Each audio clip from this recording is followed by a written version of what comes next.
ओम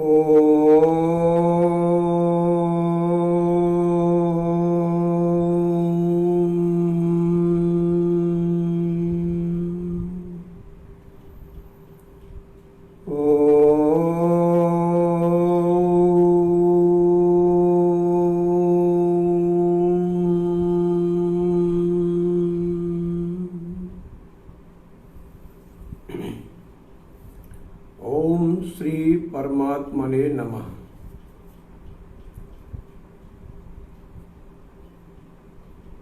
विश्व गीता प्रतिष्ठानम उज्जैनी द्वारा संचालिते गीता संस्कृत शिक्षण वर्गे भवतां सर्वेषां स्वागतम, वंदनम, अभिनंदनम। वयं पश्यामः श्रीमद्भगवद्गीता संस्कृतेन अस्ति। गीता जी संस्कृत भाषा में निबद्ध हैं और संस्कृत के बिना गीता का ज्ञान अथवा गीता के उपदेशों का श्रवण, मनन, चिंतन ये संभव नहीं है, क्योंकि हर एक भाषा की अपनी सीमाएं होती हैं, हर एक भाषा के अपने नियम होते हैं। उस दृष्टि से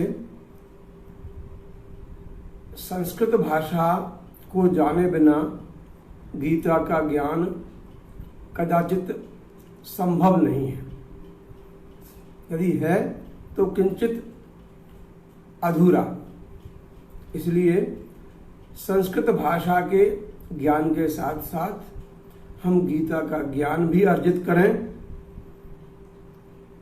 और हमारे भाषा भंडार का भी विकास हो।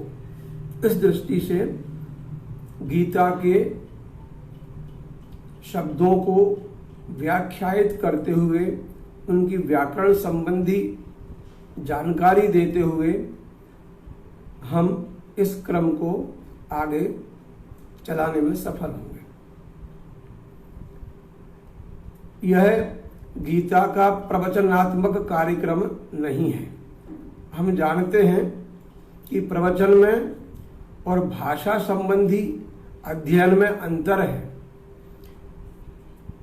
यह केवल गीता संस्कृत शिक्षा वर्ग है इसका नाम।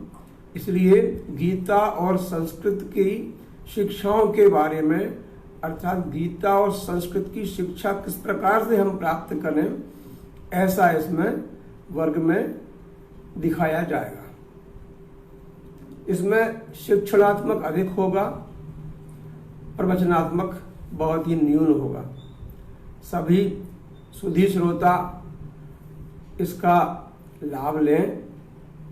हम देखते हैं कि जिस दिन से ये आरंभ हुआ है उस दिन से पहले हमने ओम का महत्व देखा था। फिर उसके बाद क्रमशः एक एक शब्द को व्याख्यायित करते हुए, प्रत्येक शब्द का परिचय देते हुए हम लोग यहाँ पर आए हैं। तो आज इस श्रृंखला में पहले हम जो गीता का महात्म्य है उसका एक बार एक श्लोक का वाचन करेंगे, फिर उसके पश्चात हम अपने विषय पर जाएंगे।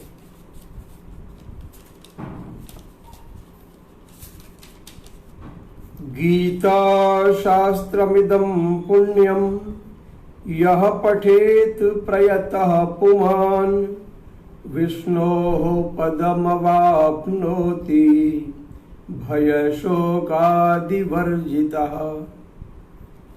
अर्थात गीता शास्त्र, ये जो पुण्य स्वरूप गीता शास्त्र है, यह परम पुण्य को देने वाला है। जो व्यक्ति इसको यत्न पूर्वक पढ़ता है, किसी भी कार्य को करने के लिए प्रयत्न करना पड़ता है, बिना प्रयत्न के कुछ भी नहीं हो सकता।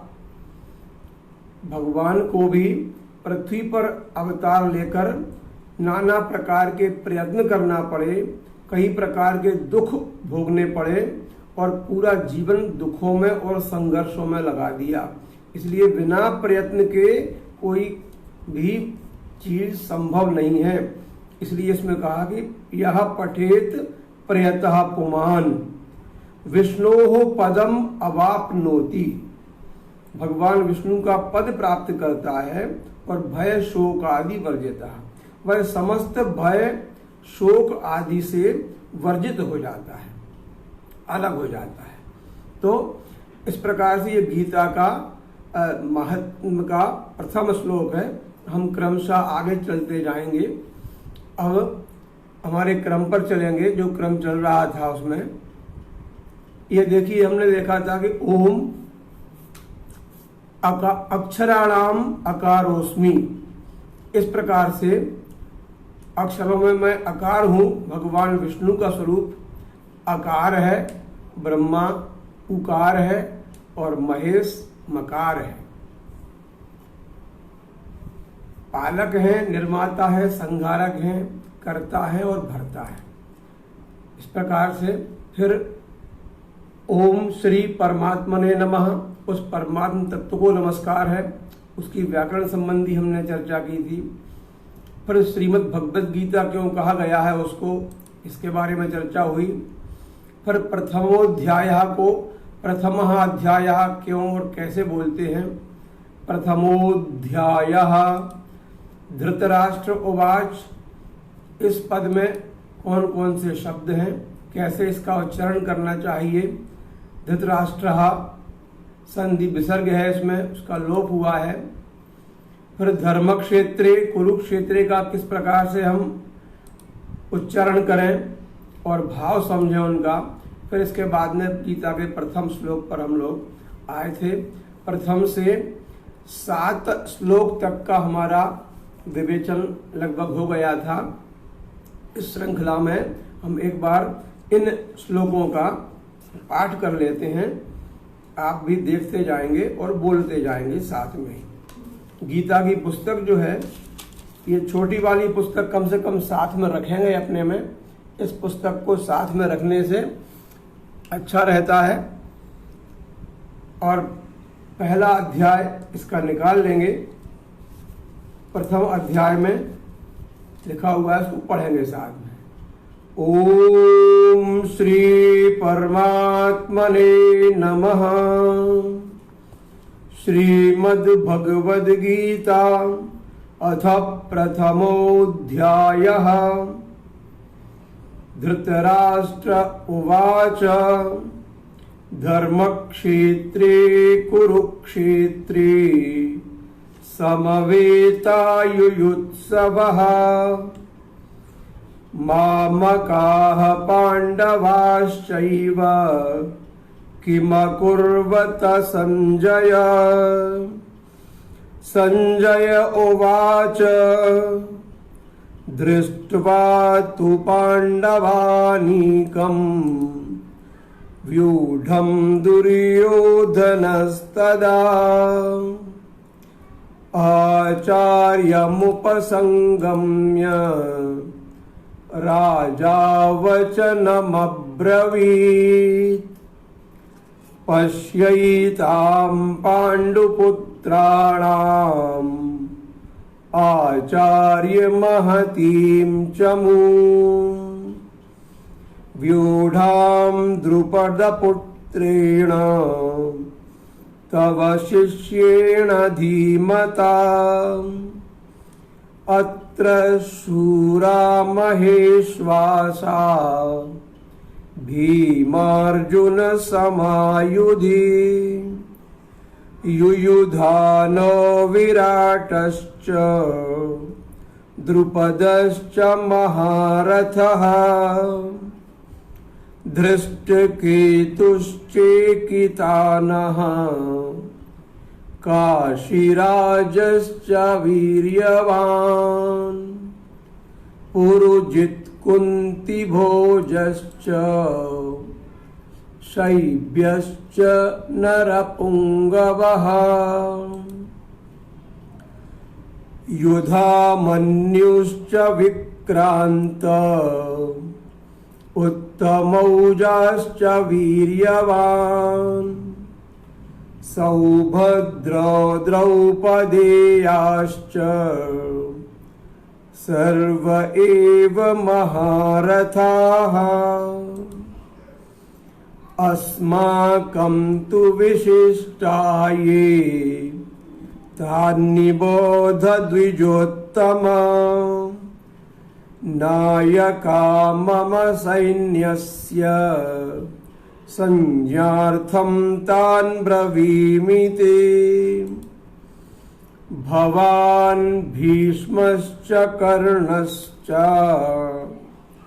कृपश्च समितिञ्जयः अश्वत्थामा विकर्णश्च सौमदत्तिस्तथैव च अन्ये च बहवः शूरा मदर्थे त्यक्तजीविताः नानाशस्त्रप्रहरणाः सर्वे युद्धविशारदाः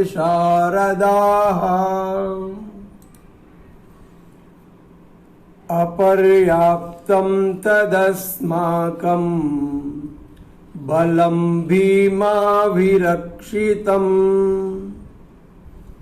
पर्याप्तं त्विदमेतेषां बलं भीमाभिरक्षितम्।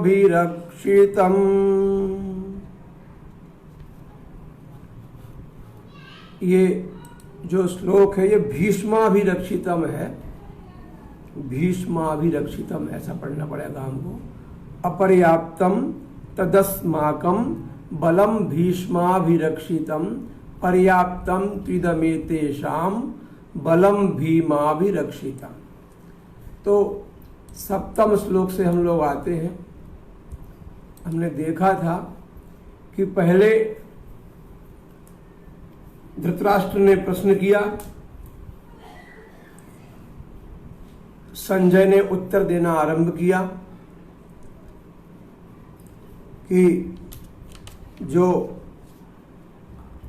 व्यूह रचना युक्त पांडवों की सेना है उसको देखकर दुर्योधन गुरु द्रोणाचार्य के पास आए और आकर कहा कि इन पांडुपुत्रों की सेना को देखो, आपके शिष्य ने धृष्टद्युम्न ने किस प्रकार से व्यूहों से इसको व्यूहाकार में खड़ा किया है।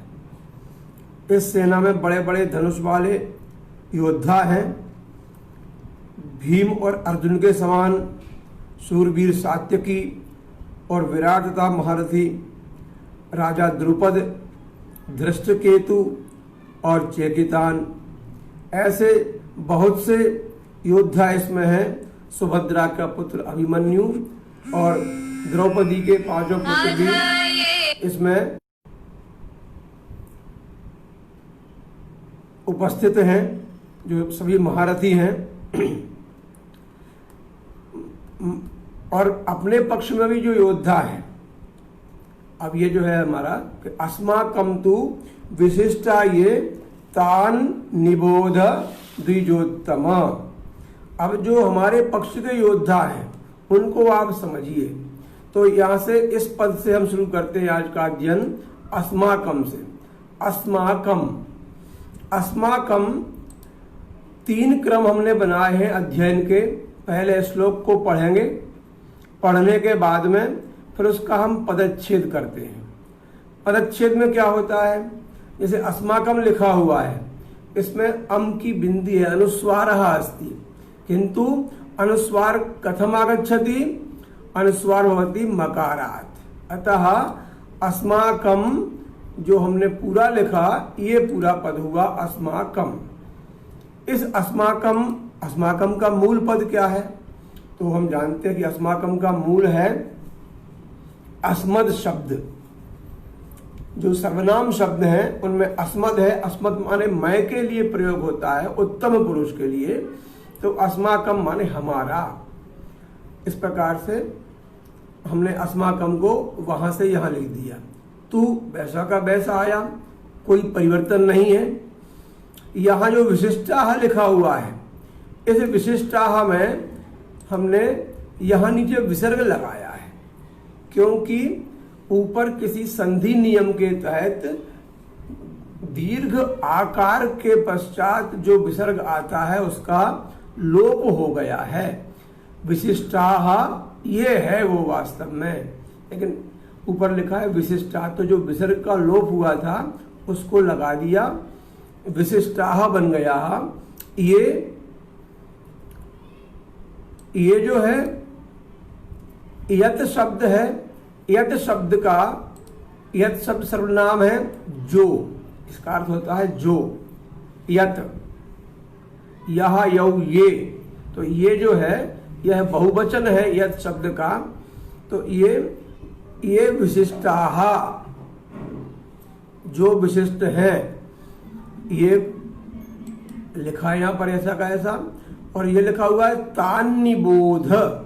इस तान्निबोध को हमने अलग अलग कर दिया, तो ये आ गया तान निबोध। तान निबोध, उनको उनके बोध के लिए, उनके ज्ञान के लिए, उनको बतलाने के लिए, जनाने के लिए उनको तान निवेद। तान क्या है? ये तान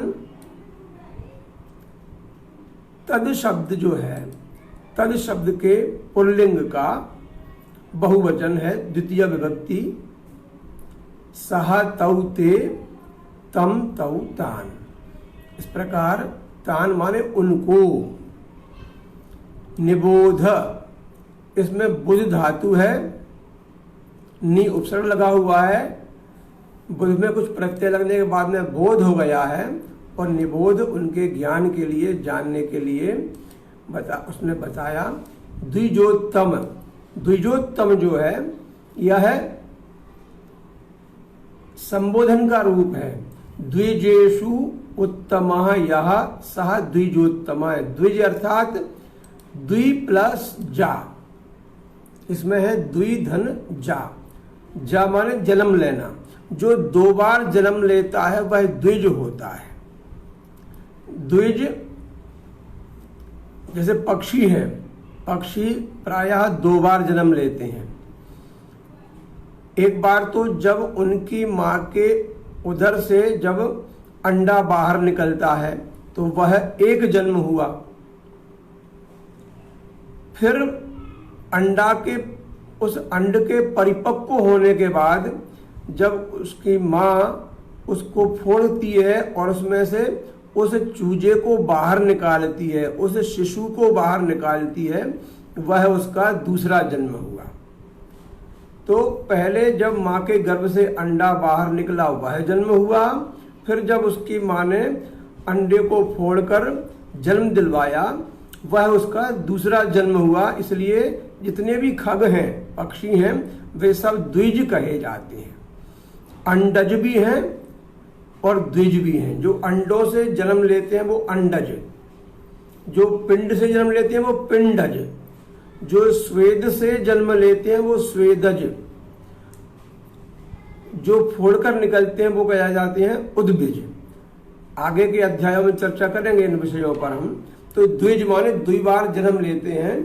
तो द्विबार जन्म लेना माने ब्राह्मण, क्षत्रिय और वैश्य का एक बार तो माँ के गर्भ से जन्म हुआ, अपने ज्ञान के लिए गुरु के पास जाने के लिए, तो पहले का सब कुछ भूल कर जब उसका उपनयन संस्कार होता है उसको बोलते हैं द्विज, दूसरी बार जन्म लेना। तो जब दोनों बार जन्म लेते हैं तो वो कहे जाते हैं द्विज। तो ऐसे एतेषु द्विजेषु उत्तमः या, ऐसे द्विजों में जो उत्तम है वह आप हैं। कौन? द्रोणाचार्य गुरु हैं आप मेरे। तो हे द्विजोत्तम, इस प्रकार से वो चला। तो द्विजोत्तम यहाँ संबोधन का रूप है। आगे देखते हैं, अगला पद है नायकाः। नायक बनता है, एक संधि होती है जिसको बोलते हैं हम अयादि संधि, एचोय वायावः।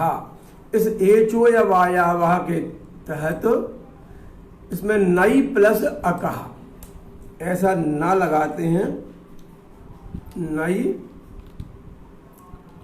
प्लस अक, इससे बना नायक, नई अक नायक।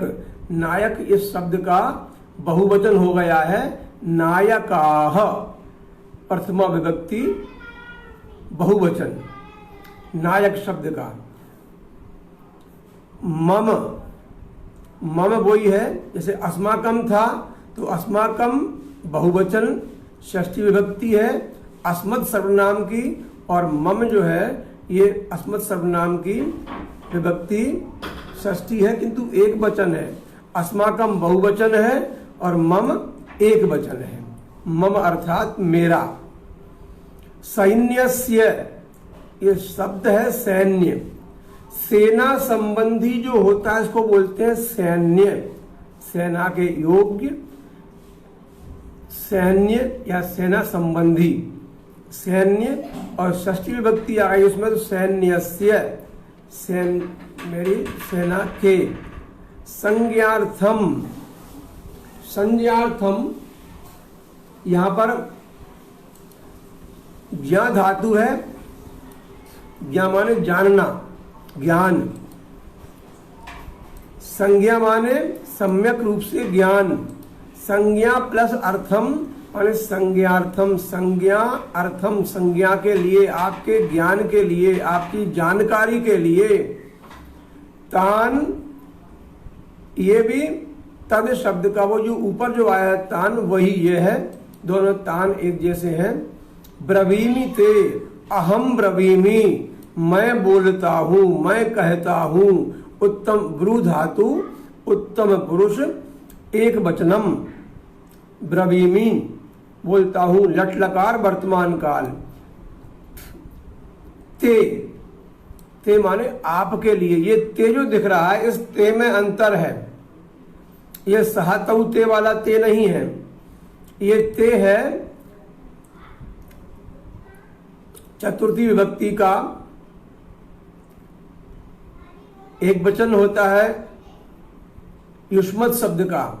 जैसे रूप चलते हैं अस्मद के और युष्मद के, तो उनकी द्वितीया में, चतुर्थी में और षष्ठी में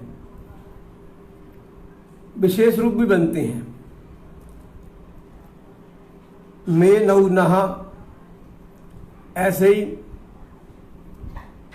ते जो है वो षष्ठी में भी बनता है, चतुर्थी में भी बनता है एक वचन में। तो आपकी जानकारी के लिए, ते माने तेरे लिए, तेरे को मैं कहता हूं। अब इसको हम जमाएंगे अन्वय में। ये पदच्छेद हुआ हमारा ऊपर का, ये जो पूरा हुआ ये पदच्छेद माने प्रत्येक पद को अलग करके उसको समझना, उसकी प्रकृति क्या है। अब पदच्छेद के बाद में क्रम आता है अन्वय का।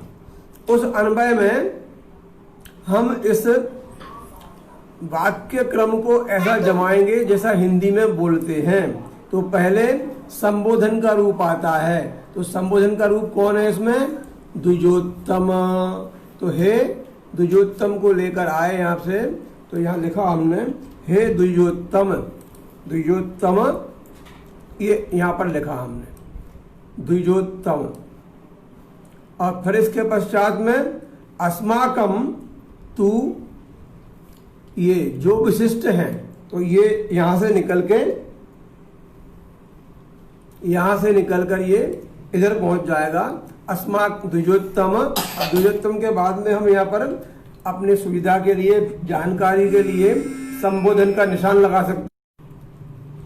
अस्माकम तू, ये विशिष्टाः संति, हमारे जो विशिष्ट हैं, तान निबोध, उनको समझ लीजिए, आप जान लीजिए।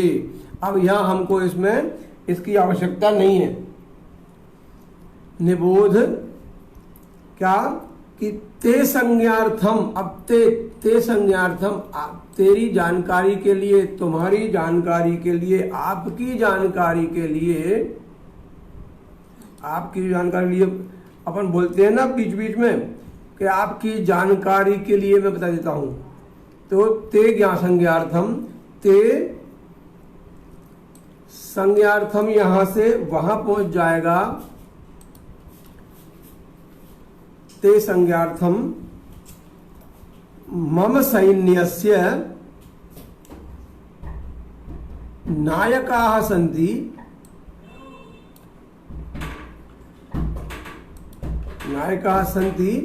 तान ब्रवीमि, अहम तान ब्रवीमि, मैं उनको बताता हूँ।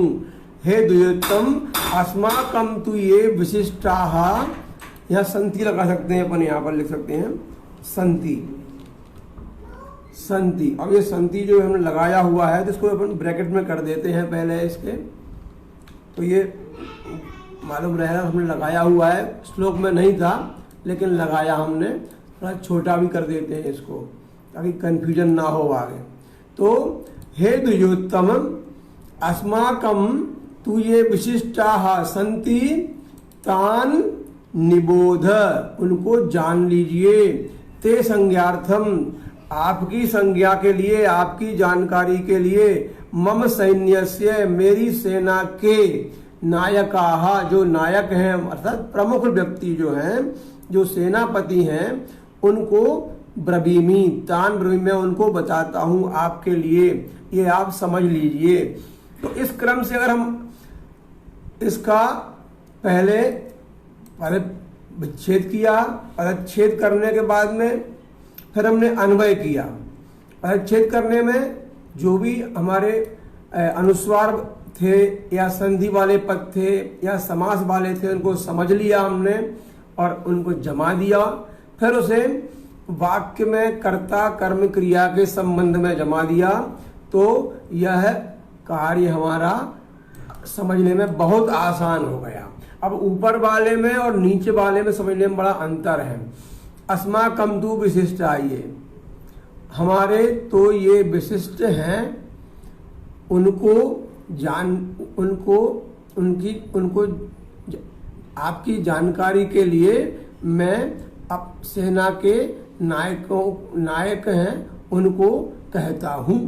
ऐसा मोटा मोटा अर्थ हम लगा सकते हैं इसका। और फिर उसके बाद में जब गहराई से जाएंगे तो फिर समझ में अच्छी तरह से आएगा। और अगले जो चक्कर हमारा होगा उसमें हम ये काम करने वाले हैं। तो इस प्रकार सप्तम श्लोक हमारा हो गया। एक बार फिर पढ़ लेते हैं क्योंकि हमारा क्रम याद करने का भी है साथ साथ में। अस्माकं तु विशिष्टाये तान्निबोध द्विजोत्तम नायका मम सैन्यस्य संज्ञार्थं तान् ब्रवीमि ते। अष्टम श्लोक। भवान् भीष्मश्च कर्णश्च कृपश्च समितिञ्जयः अश्वत्थामा विकर्णश्च सौमदत्तिस्तथैव च। अष्टमः श्लोकः एषः। अस्मिन् अष्टमे श्लोके वयं पश्यामः यत्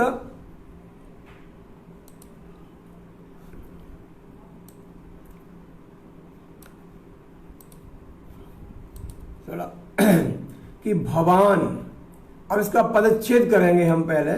तो पदच्छेद के लिए इसको ले गए नीचे, ये पदच्छेद करने के लिए भवान, भवान का हमने ये ना अलग किया। भवान भीष्मश्चा। अब ये भीष्मश्चा ऊपर जो लिखा हुआ है, भीष्मश्चा एक साथ लिखा हुआ था, इसको हमने शा को अलग कर दिया। भीष्मश्चा के शा को जब अलग करेंगे तो ये भीष्मः और चा, हम कल जान चुके थे कि विसर्ग संधि है। जहां भी आधा शा और चा आ रहा है वहां पर बड़े ही आराम से आप लोग विसर्ग कर सकते हैं। भवान भीष्मः चा। अब लिखा है कर्णश्चा, तो कर्णश्चा को हम क्या कर देंगे, कर्णः चा, यह कर दिया। ऐसे ही कृपश्चा को कर देंगे कृपश्चा, तो कृपश्चा और आगे लिखा हुआ है समितिंजयः, ये ऐसा का ऐसा रहेगा। अब यहाँ पर यहाँ आना चाहिए था वो, लेकिन थोड़ा सा फॉन्ट की कुछ गड़बड़ियाँ हैं, इसलिए वो यहाँ नहीं आ पाया। इसमें अगले जो प्रकाशन होगा उसमें अपन प्रयास करेंगे लाने का। समितिंजयः ऐसा हुआ, तो भवान को अलग कर दिया। अब देखिए यहाँ पर ये पद कठिन लग रहा है, लेकिन नीचे ये बहुत सरल हो गया है। भवान भीष्मः च। अब सामान्यतः जो लोग जानते हैं वो समझ गए कि भवान माने आप, भीष्मः च और भीष्म, कर्णः च और कर्ण, कृपः च और कृपाचार्य, समितिंजयः। इस प्रकार से अलग अलग करने से हमको समझने में आधा आसान हो गया, श्लोक का अर्थ लगाना भी और शब्द को समझना भी।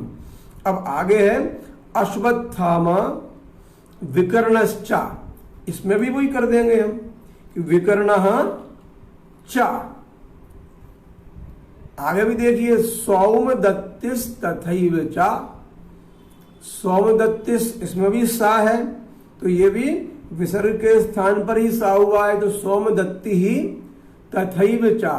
तथैव जो होता है इसमें संधि होती है, इसको तथा धन एव, तथा प्लस एव, इसमें तथैव हो गया, आ और ए मिलकर वृद्धि हो गई, तो इसमें संधि हुई वृद्धि संधि,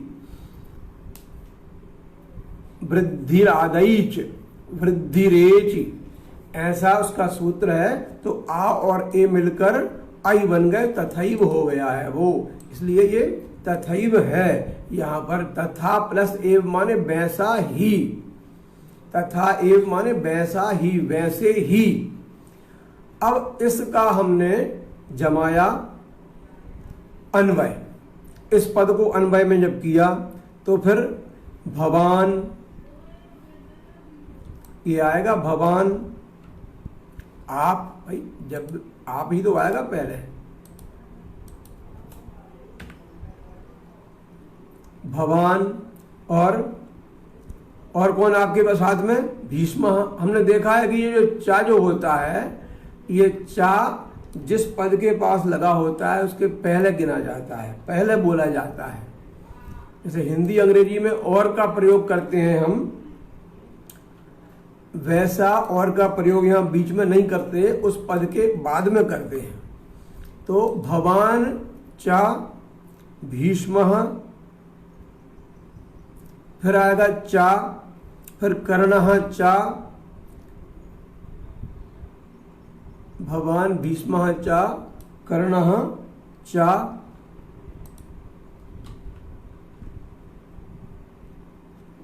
फिर समितिंजयः कृपः च,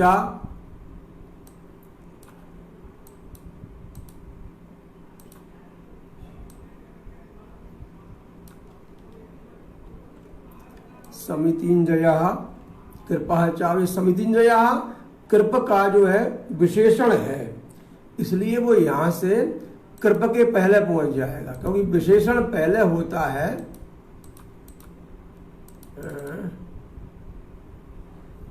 विशेषण पहले होता है और विशेष बाद में होता है, इसलिए समितिंजयः पहले पहुंच गया। समितिंजयः कृपः च, समितिंजय माने, समिति माने होता है संग्राम, जय माने जीतने वाला, संग्राम को जीतने वाला। संग्राम भी क्या था, समिति माने बहुत से लोगों के समूह के जो संग्राम होता है उसको जीतने वाला, मतलब कई यूथपतियों को, कई महारथियों को जीतने वाला, ऐसा कृप।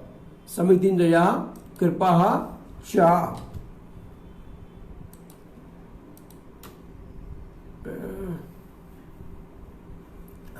और फिर कौन है इसके अलावा, कृपः च, फिर और वैसे ही तथा एव।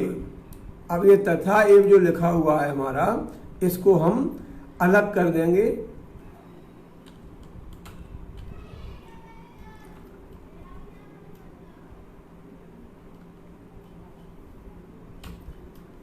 ये कंप्यूटर काम मांग रहा है, पुराना हो गया, तो ये तथा एव, तो तथा एव वैसे ही, तथा एव माने वैसे ही, वैसे ही कौन है? अश्वत्थामा, तथा एव अश्वत्थामा विकर्णः च। अब ये अश्वत्थामा और विकर्णः च ऐसा का ऐसा यहां पर आ जाएगा।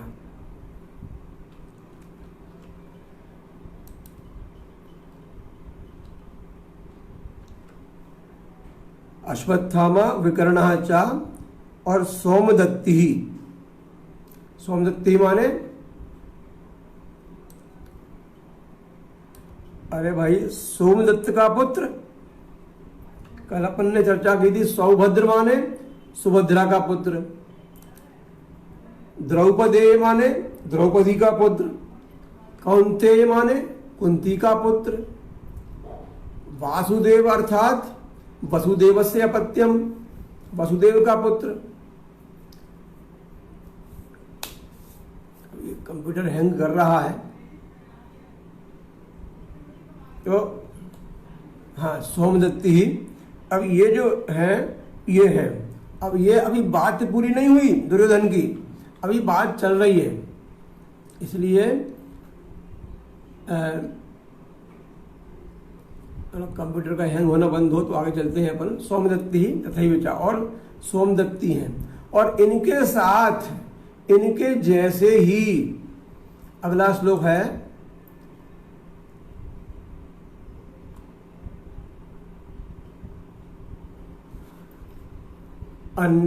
इसको पढ़ेंगे, इसका 9वां श्लोक है। सभी लोग इसको पढ़ने के लिए पुस्तक देख लेंगे, इसमें स्पष्ट नहीं दिख रहा होगा मोबाइल में, तो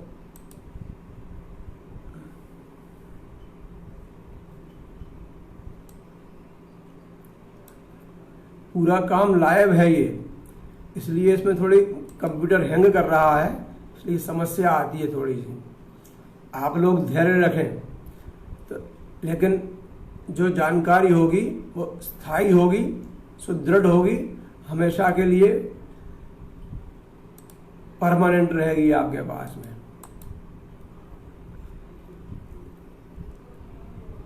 हाँ, तो अन्ये चा बहवः शूराः मदर्थे त्यक्त जीविताः, मेरे लिए जिन्होंने अपना जीवन भी छोड़ दिया है, ऐसे। अगला है अन्ये च बहवः शूराः मदर्थे त्यक्त जीविताः नाना शस्त्र प्रहरणाः सर्वे युद्ध विशारदाः। 9वां श्लोक है एषः। इस 9वें श्लोक में आगे की बात करता है दुर्योधन, और ये कहता है कि अन्ये चा, फिर से इसका हम पद विन्यास करेंगे, पहले पदच्छेद करेंगे। अन्ये का अन्ये, चा का चा, बहवह का बहवह, शूरा मदर्थे। अब शूरा कभी नहीं होता है ऐसा, इसमें विसर्ग यहाँ पर है जो हमें दिखाई नहीं दे रहा क्योंकि संधि हो गई है। तो अन्ये चा बहवः शूराः मदर्थे त्यक्त जीविताः, त्यक्त जीविताः ये नना रह गया नाना की जगह। नाना शस्त्र प्रहरणाः, नाना शस्त्र प्रहरणाः ये एक शब्द है। सर्वे युद्ध विशारदाः, इसका क्रम ऐसा का ऐसा रहेगा।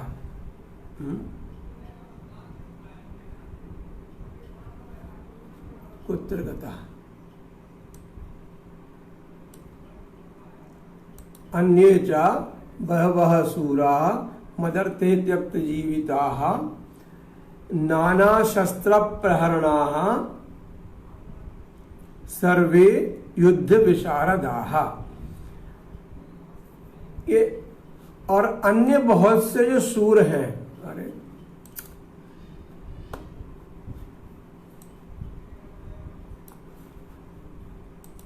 बहुत से शूरवीर ऐसे हैं अन्य, ये देखिए। अब इसके थोड़े पदों को हम समझेंगे, ये क्या क्या लिखा हुआ है। जो इसमें लिखा हुआ है उसको समझने का प्रयास करेंगे। अन्य, ये अन्य शब्द जो है इसका पुल्लिंग का प्रथमा विभक्ति का बहुवचन है। अन्यः, अन्यौ, अन्ये, अन्ये च बहवः, और अन्ये बहवः शूराः, बहुत से सूर। बहवः ये जो है ये शब्द बहुवचन जो है, बहु शब्द का, बहु उकारांत शब्द है, ह्रस्व उकारांत, और इस बहु शब्द का बहुवचन है बहवः, बहुवचन। शूरा, ये शूराः शूर शब्दस्य प्रथमा विभक्ति बहुवचनम। मदर्थे, मदर्थे अर्थात मम अर्थे, मदर्थे, थोड़ा इसको समझ लें। मदर्थे हो, मदर्थे क्या है? इस मदर्थे में दो चीजें लिखी है, मद है एक तो, और अर्थे है।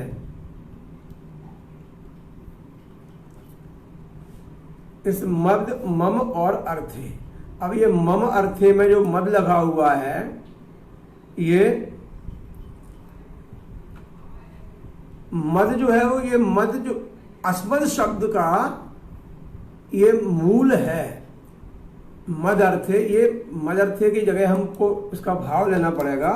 मम, मम, मम अर्थे माने मेरे लिए। मम निमित्तम, मम कृते, ये अर्थे से मतलब हुआ लिए, प्रयोजन है, मेरे लिए। मम अर्थे, मद प्लस अर्थे, मद हुआ, मद का मूल हुआ मत, मत हुआ अस्मद का, अस्मद का मत, इसका मम, मद का मम, और मम अर्थे अर्थात मदर्थे, ता का दा बन जाता है संधि के तहत, इसलिए ये मदर्थे हो गया है यहाँ पर, ये मदर्थे, ये हम जाने। तो मम अर्थे, मेरे लिए, चूंकि ये समास पद है, अभी हम समास विग्रह नहीं कर रहे हैं, इसलिए इसकी बात हम बाद में करेंगे कभी। त्यक्त जीविताः, त्यक्ताः जीविताः, त्यक्तानि जीवनानि यैः ते त्यक्त जीविताः, जिन्होंने जीवनों को त्याग दिया है, मतलब जीवन से, अपने प्राणों से बिल्कुल निर्मोही हो गए हैं, जो केवल मेरे लिए ही जी रहे हैं। मैं जीऊंगा तो ये जिएंगे, मैं नहीं जीऊंगा तो ये नहीं जिएंगे, ऐसा सोचकर जो काम कर रहे हैं वे कहे जाएंगे त्यक्त जीविताः, मदर्थे, मेरे लिए। नाना शस्त्र प्रहरणाः, नाना अर्थात विभिन्न प्रकार का, शस्त्र प्रहरणाः, शस्त्र और अस्त्र दो चीजें होती हैं। एक शस्त्र अलग होता है, अस्त्र अलग होता है। अस्त्र माने जो फेंक कर दिया जाए वो अस्त्र होता है, जो हाथ में पकड़कर जो वार किया जाए वो शस्त्र होता है। तो ऐसे शस्त्रों से प्रहरणाः माने सुसज्जित, जो इनके आभूषण नाना प्रकार के अस्त्र शस्त्र ही हैं, ऐसे व्यक्ति, ऐसे सर्वे युद्ध विशारदाः, युद्ध में विशारद हैं। पहले पदवी होती थी, विशारद कर लिया, किसी ने कोविद कर लिया। साहित्य के क्षेत्र में पदवियां थी, कोई वैद्य विशारद होते थे पहले, ऐसे ही विशारदाः माने निपुण, प्रवीण, पटुः, कुशलः, चतुरः, ऐसे सर्वे युद्धे विशारदाः है। तो अब इसको हम जमाएंगे अन्वय के क्रम में।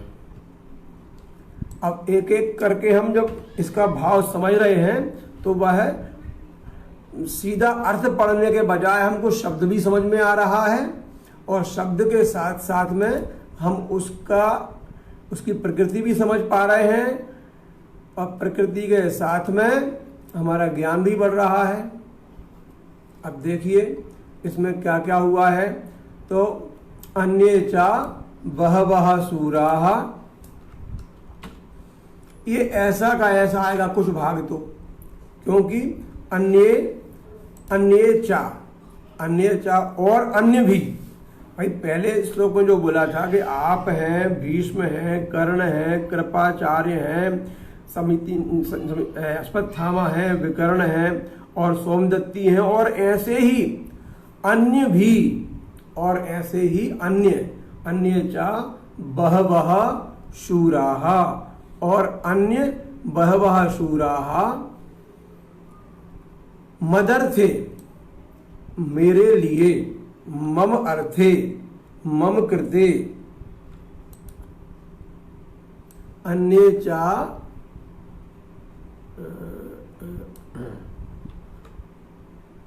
चा बहवः शूराः मदर्थे, हैंग कर देता है बार बार, अन्ये चा मदर्थे त्यक्त जीविताः,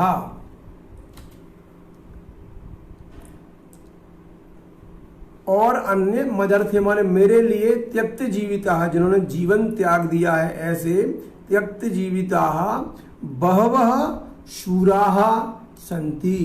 अब यहाँ हमको ये पूर्ण विराम की आवश्यकता नहीं है क्योंकि ये एक ही वाक्य बन रहा है पूरे उसका, इसलिए मदर शूराः नाना शस्त्र प्रहरणाः सर्वे युद्ध विशारदाः सन्ति वर्तन्ते।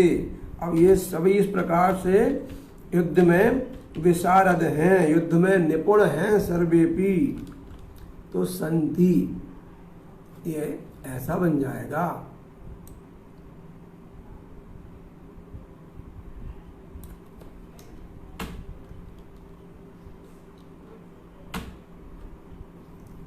तो ये इसका अन्वय हुआ। तो सर्वे मम कृते युद्ध विशारदाः सन्ति। अब ये सन्ति के बाद में हाँ देखिए, अन्ये चा मदर्थे त्यक्त जीविताः बहवः शूराः नाना शस्त्र प्रहरणाः सर्वे युद्ध विशारदाः सन्ति।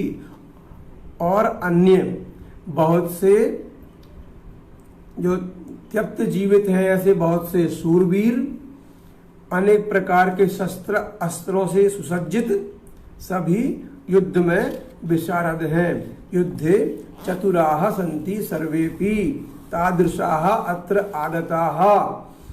अब इसके हम कई प्रकार से भी अध्ययन कर सकते हैं, जैसे के सन्ति तो युद्ध विशारदाः सन्ति, कति सन्ति युद्ध विशारदाः, सर्वे युद्ध विशारदाः सन्ति। सर्वे युद्ध विशारदाः कीदृशाः सन्ति, सर्वे युद्ध विशारदाः नाना शस्त्र प्रहरणाः सन्ति। हाँ, नाना शस्त्र प्रहरणाः सर्वे विशारदाः पुनश्च कथं सन्ति, शूराः सन्ति। कति सन्ति, बहवः सन्ति। बहवः पुनश्च कीदृशाः सन्ति, तो त्यक्त जीविताः सन्ति। किमर्थम त्यक्त जीविताः, तो मदर्थम त्यक्त जीविताः, मदर्थे त्यक्त जीविताः। इस विवेचन से भी हम इसका आगे समझेंगे। अभी केवल श्लोक को हम पदच्छेद और अन्वय करके समझ रहे हैं। अगला हमारा 10वां श्लोक है, उस पर हम पहुंचते हैं। इस 10वें श्लोक को निकालिए सभी लोग अपनी अपनी पुस्तक में से, जो पुस्तक है आपकी उसमें से निकालिए और 10वां श्लोक को देखिए। इसको पढ़ेंगे हम लोग।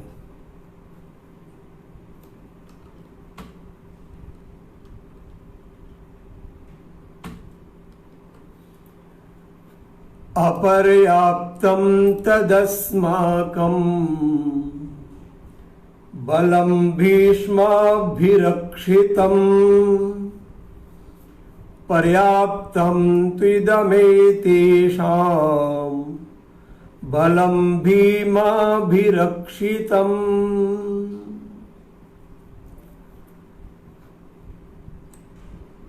इस श्लोक का हम अब करेंगे पदच्छेद। पदच्छेद अर्थात उसको अच्छी तरह समझने के लिए उस क्रम में जमाना। तो अपर्याप्तम, इसका क्या हुआ? आ लगा हुआ है म। अपर्याप्तम। अब तदस्माकम में दो चीजें मिली हुई हैं। क्या क्या दो चीजें हैं? तद और अस्माकम। अब तद कुछ नहीं होता, तद करते समय हमेशा ही वह जो उसमें विकार उत्पन्न हुआ है अनुस्वार विसर्ग का, उसको हमें जोड़ना पड़ेगा। इसलिए ये ऐसा ही बलम में भी करेंगे हम। बलम अपर्याप्तम तत् अस्माकम बलम। अब थोड़ा समझ में आ रहा होगा। ये लिखा है भीष्माभिरक्षितम। थोड़ा सा इसमें परिवर्तन करेंगे हम कि भीष्म प्लस अभिरक्षितम। भीष्म प्लस अभिरक्षितम अर्थात, तो भीष्म धन अभिरक्षितम में संधि हुई है, तो भीष्माभिरक्षितम हो गया है। ये भीष्माभिरक्षितम, इस भीष्माभिरक्षितम में इसमें क्या है ये कि ये भीष्माभिरक्षितम, भीष्म प्लस अभिरक्षितम, तो भीष्मेन अभिरक्षितम, भीष्म के द्वारा अभिरक्षित। ये समास है तृतीया तत्पुरुष। भीष्मेन अभिरक्षितम भी है और संधि भी है। आ भीष्म का आ और अभिरक्षितम का आ मिलकर दीर्घत्व हो गया है, तो भीष्माभिरक्षितम, भीष्म के द्वारा अभिरक्षित, ऐसा इसका हुआ। फिर पर्याप्तम है, तो पर्याप्तम वाले को देखेंगे। पर्याप्तम, पर्याप्तम में भी संधि है। परि प्लस आप्तम, परि में छोटी ई की मात्रा और आप्तम के आ बड़े आ की मात्रा, ई और आ, ये ई और आ मिलके ऐसे परि प्लस आ, ऐसे परि प्लस आ मिलके परिया बन गया है ये परिया। तो परिया, परि और आ है जो वो है परि प्लस आप्तम है ये। आप्तम, आप्त माने प्राप्त होना, धातु आप ही है इसमें, तो परिधन आप, तो परिधन आप, ये तो पर्याप्त हुआ। हमें इसका प्रयोजन नहीं है, केवल समझाने के लिए बताया था वो। तो परि प्लस आप, तो पर्याप्तम। पर्याप्तम त्विदमेतेषाम, पर्याप्तम तु इदम एतेषाम। अब ये अलग हो गया, थोड़ा इसको समझना पड़ेगा हमें।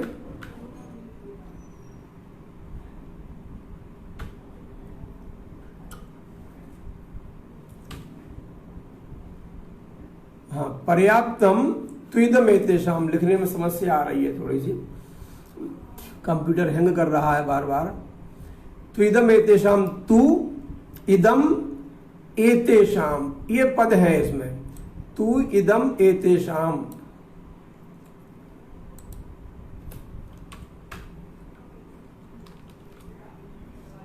तू इदम एतेषाम।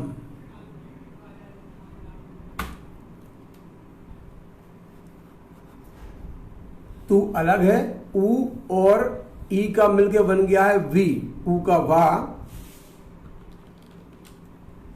तो इदम एतेषाम, अब अगर चल जाए तो समझ लीजिए इसको। ये क्या है? ये है इस तरह से, तू और इदम,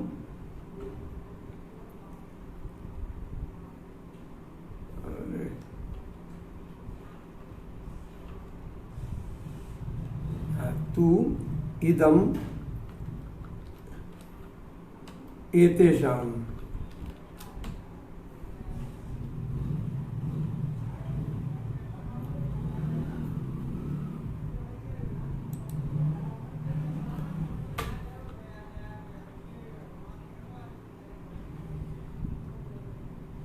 पर्याप्तम तु इदम एतेषाम, इस प्रकार से ये रहेगा इसका।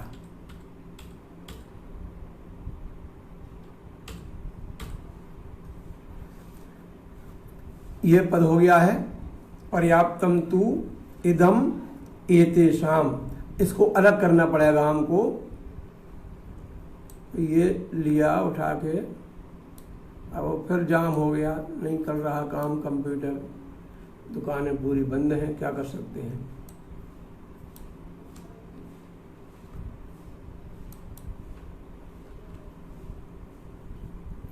ये पर्याप्तम तु इदम एतेषाम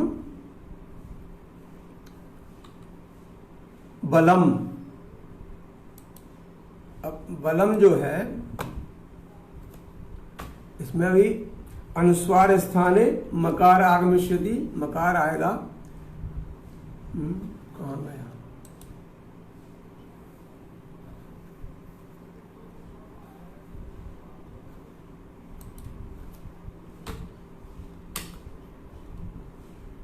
ये बलम का है, बलम।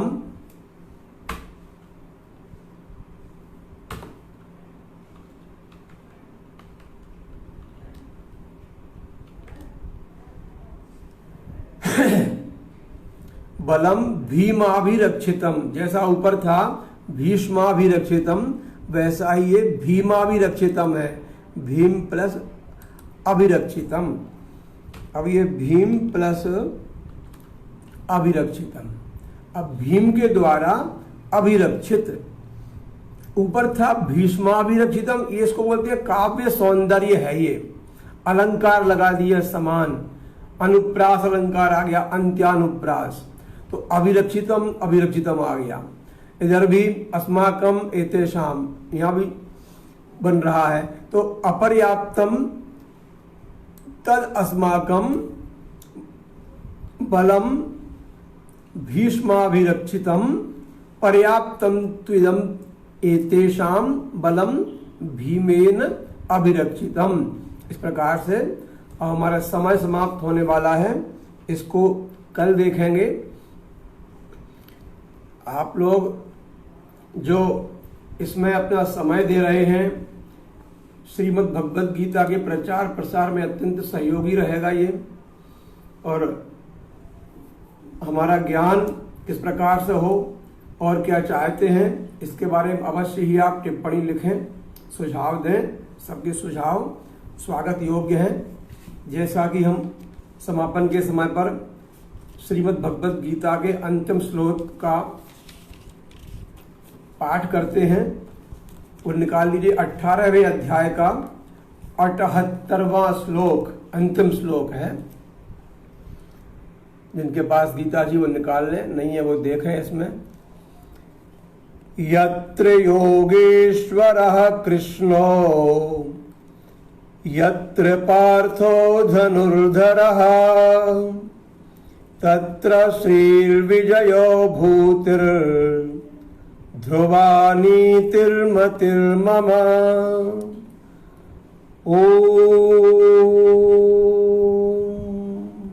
हरि ओम तत्सत, हरि ओम तत्सत, हरि ओम तत्सत।